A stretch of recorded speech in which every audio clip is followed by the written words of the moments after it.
Hello there and welcome to our Shield of the Sun video. Now in this video, as we cover the 10 Commandments and the Sermon on the Mount, as we continue this series, I would like for you to join me. In the book of Matthew, we're going to go into chapter 5 again, and this time we're going to go into verse 33, and this is what we're going to read. Again, you have heard that it hath been said by them of old time, Thou shalt not forswear thyself, but shalt perform unto the Lord thy oaths. But I say unto you. So some people think when he says, but I say unto you, means somehow he's changing the law, like, he's changing something. But I say unto you, change this. But I say unto you, change that. But I say unto you, why don't you change this? Why don't you add something to it? Like maybe a little sugar or salt or whatever you want. And actually, no, he's not saying any of that stuff at all. So what he's really saying is, I'm pointing something out to you. I would like to point this out to you. I would like for this to be, hear what I'm about to say. I'm pointing something out to you. He's not saying I'm changing something. He's saying I would like to point this out to you. So many times when the law is interpreted, the temptation from those who interpret the law could be to abuse matters of the law or misinterpret matters of the law. So he wants it to be very clear. So now this is something about oaths. So this is what he says. Swear not at all, neither by heaven, for it is God's throne, nor by the earth, for it is his footstool, neither by Jerusalem, for it is the city of the great king. So to understand it, first, God's throne, that's to say the authority of the kingdom of heaven. And then you have, for nor by the earth, for it is his footstool, the authority that's seen with parents over their children. Neither by Jerusalem, for it is the city of the great king, that's to say government authority that's based on the civilization seen in heaven. And thus, neither shalt thou swear by thy head, because thou canst not make one hair white or black. But let your communication be yea, yea, nay, nay. For whatsoever is more than these cometh of evil. So what does this ultimately mean in a nutshell? Does it mean, hey, you can't make oaths? Why not? Because you can't. So, like you say, if you got to work for a government department and they want you to take an oath, or maybe you got to work for a company and then you got to take an oath or sign something that says you'll keep this quiet or keep that quiet or not talk about this or not talk about that, or such and such and such. Is that really evil? Actually, no. What he's really telling you is that don't make promises that you cannot keep. That's really what it is. He's not telling you, well, if you have to make an oath here or make an oath there, don't. Don't get hired, don't make any friends, don't make any contacts, don't, like when you're knocking on the door and seeking, and when someone opens the door and says, hey, will you be good in my home? Yes, you just made an oath that, yes, I won't muddy this up, or I won't do this, or I won't do this under your employment, or I won't do this under your employment, or do that under your employment, or whatever it is, the work or whatever it is you're giving me. Like if someone says to me, you can stay here, but keep it clean. And I say, yes, I will keep it clean. You know what? I just gave my oath that I will keep it clean. But so obviously that's not evil. But what if a person says to me, keep it clean, and I say, sure, and I don't do it? Well, then that's what Jesus is talking about. Don't make promises that you cannot keep. Keep your promises is what he's saying. Now we have this one here in verse 38. Ye have heard that it hath been said, an eye for an eye, and a tooth for a tooth. But I say unto you. So once again, he's not saying I'm come to change something now. No, he's saying I'd like to point something out to you. That ye resist not evil, but whosoever shall smite thee on thy right cheek, turn to him the other also. So what is it to smite with the cheek? Like, to keep in mind is that, listen to this very carefully, that ye resist not evil, therefore some vibrational vocal tone of aggression and evil, some manifestation of it would have to come out from somebody's voice or someone's presence. But whosoever shall smite thee on thy right cheek, turn to him the other also. So it's really a saying about pride. It's really saying about internal emotions that get under your skin. And if any man will sue thee at the law and take away thy coat, let him have thy cloak also. And whosoever shall compel thee to go a mile, go with him twain, which is to say 2. Give to him that asketh thee, and from him that would borrow of thee, turn not thou away, or to say 2.5 miles.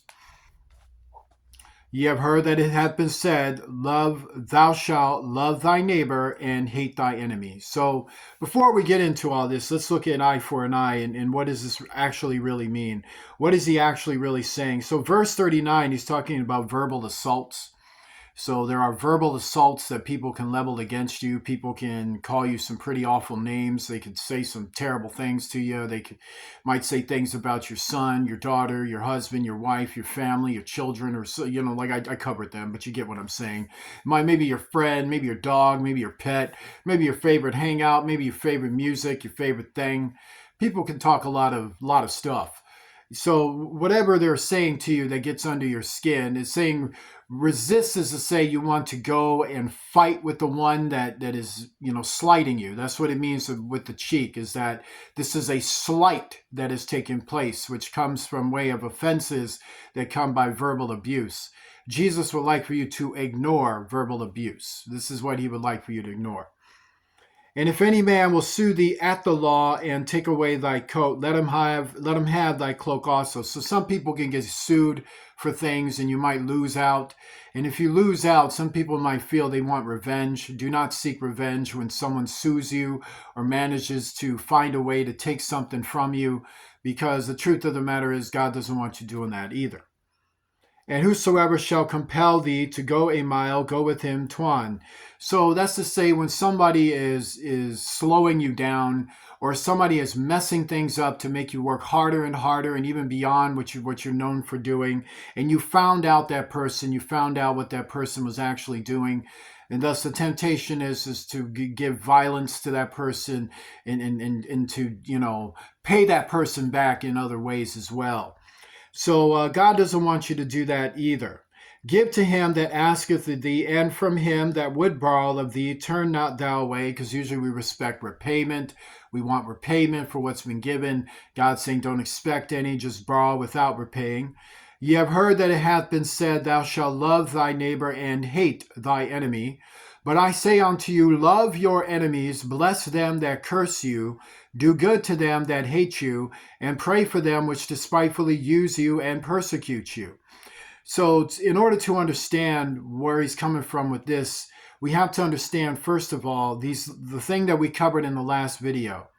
Think not that I've come to destroy the law or the prophets. I'm not come to destroy, but to fulfill. So understand, eye for an eye and a tooth for a tooth is the law. And he's saying, I didn't come and change that. So look at what he's talking about. He's talking about verbal abuse. He's talking about when you get sued, and it may have been very harsh. So this would be abuse that came in legality. And he's also talking about when people force things upon you that you didn't want. And he's also talking about when people want to borrow from you, and that does take something away from you when you give it away. So he wants you to suffer those things, but which is to say, if they happen, suffer it. But what if someone comes and punches you right in the face? What if they knocked an eye out of your eye? What if they broke your arm or broke your leg or maybe even broke your neck or did that to your spouse or did that to somebody that didn't deserve it? Maybe someone was jumped and ambushed. Violent things happened to somebody or someone you loved. I've come not to destroy, but to fulfill. For verily I say unto you, till heaven and earth pass, one jot or one tittle shall in no wise pass from the law, till all be fulfilled. And then we read this. Ye have heard that it was said by them of old time, thou shalt not kill, and whosoever shall kill shall be in danger of the judgment. So we do know what that judgment is, that when people go and freely murder, they can be subjected to murder themselves as a judgment against them.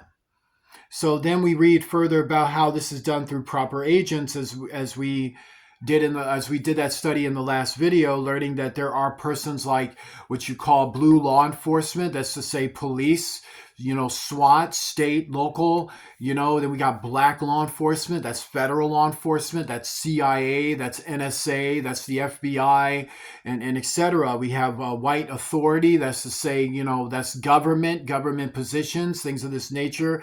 So these are persons that could have, well, if you do something wrong, if there are laws that you're breaking, like murdering people, you could be subjected to being killed, of course, arrested, and things of this nature.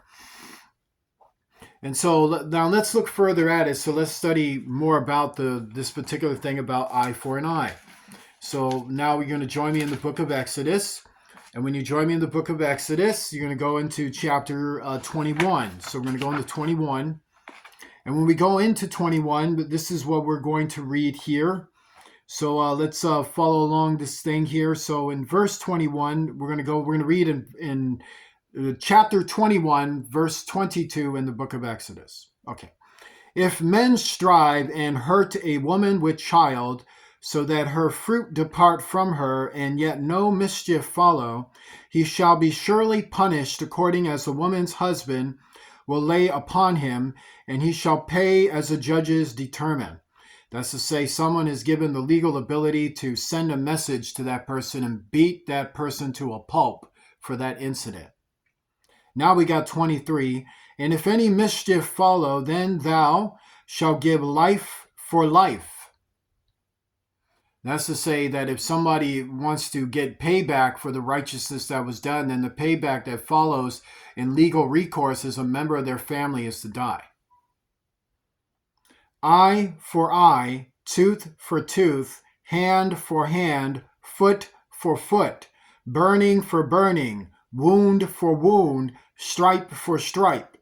And if a man smite the eye of his servant, or the eye of his maid, that it perish, he shall let him go free for his eye's sake. And if he smite out his manservant's tooth, or his maidservant's tooth, he shall let him go free for his tooth's sake. So that's to say, if he was owed anything, there could be consideration, but if there's not, then what does it say prior? Eye for eye, tooth for tooth, hand for hand, foot for foot. And then over here, if we go up a little bit in verse 12, in the same chapter, we read, He that smiteth a man so that he die shall be surely put to death. And if a man lie not in wait, but God deliver him into his hand, then I will appoint thee a place whither he shall flee. So there could be consideration. But if there's no consideration, then person has to die for the life he took. Now this is in the law. I'm reading you the law. But if a man come presumptuously upon his neighbor to slay him with guile, then thou shalt take him from my altar, that he may die. And he that smiteth his father or his mother shall be surely put to death. And he that stealeth a man and selleth him, or if he be found in his hand, he shall surely be put to death. And he that curseth his father or his mother shall surely be put to death. So what does that mean? That is to do satanic actions on people. And so in satanic actions, we have what? We got robbery, we got destruction, and we got murder. So we got murder, robbery, and destruction. So when these actions are done and they're left unchecked and nothing is done about them, what happens? So there's curses that manifest. So before there's violence, there's curses. So curses come, this is by intention. Persons could have a narcissistic intention. Persons could have a psychopathic, envious intention, whatever criminality mindset it is. And then the actions follow, the murders follow, the robberies follow, the destructions follow. And thus when that follows, then what follows next? Enforcement of the law follows. So when enforcement of the law follows, and then this can result in things like eye for eye, tooth for tooth, hand for hand, life for life, foot for foot, burning for burning, wound for wound, stripe for stripe. So we are fully aware that there is the understanding of the law, that there are laws that do state that certain men can kill other men if those men are taking the lives of people as described in the Bible in the manner for which they do. Persons can get assaulted and beaten legally if they are out there assaulting and beating and harming other people. And these things are done by who? Proper agents, proper authority. So there's proper agents and proper authority. So you got to wonder, why is he saying that ye resist not evil? Because initially, a lot of the times before we go into violent actions, usually we're hit with this first. It could be verbal assault, or we're hit with getting or sued, or hit with things unfairly for which we're paying for, or we're forced to work harder because someone is stealing from us, robbing from us, and harming us on that end. Or we got to borrow, and thus it takes away things from us, and then thus we could be running into someone taking advantage of us. And thus we tend to get angry, and thus we develop enemies. And when enemies are created, the first thing enemies want to do is inspire hatred out of you, inspire hatred from your very being. So now there's a solution for that, because since we're not proper agents and we got to rely on the agencies of law in place, the agents of wrath to take care of those things, we have to take care of things on our own end. So what is our own end initially to protect us a lot from evil? First of all, when enemies want to manifest, our attitude must be, no, I love my enemies, therefore I don't have enemies. My enemies see me as my enemies, but I don't. And the solution is, thou shalt love thy neighbor and hate thy enemy. Actually, but I say unto you, love your enemies. That's the solution. So to understand, the solution is love your enemies. Bless them that curse you. Do good to them that hate you. And pray for them which despitefully use you and persecute you. So you're combating the evils with love on an individual civilian stance. You're defending yourself also by doing so. You're saying that, I know you hate me and you would love to do this and you've done this and that, and I can just ignore those things and not be focused on the fact you hate me so much. And if something does happen, then I do know there's a law in place and there's a wrath in place that will handle those individuals if they go too far. But in the meantime, since my reality mostly is just dealing with people and communicating with people, I should just be careful about how I receive people. And so I know there's people out there that want to curse me, that want to do evil to me, that want to hate me, that don't want to pray for me, that do want to use me, that do want to persecute me. Thus I can't hate those people. I can't be all focused on hating these people. That ye may be the children of your Father which is in heaven. For he maketh his sun to rise on the evil. That's to say, sometimes God gives evildoers a good day. He lets them get away with it. And on the good, and sendeth rain on the just and on the unjust. But it doesn't mean they get away with it for long. Soon the rain comes and they get caught up with it. And so with the good, we have good days and bad days, but we're always blessed. But with the evil, some days they get to get away with it, but then there comes that day where they're not getting away with anything. For if you love them which love you, what reward have ye? Do not even the publicans the same? So that's to say, groups tend to stick with other groups because they relate to each other.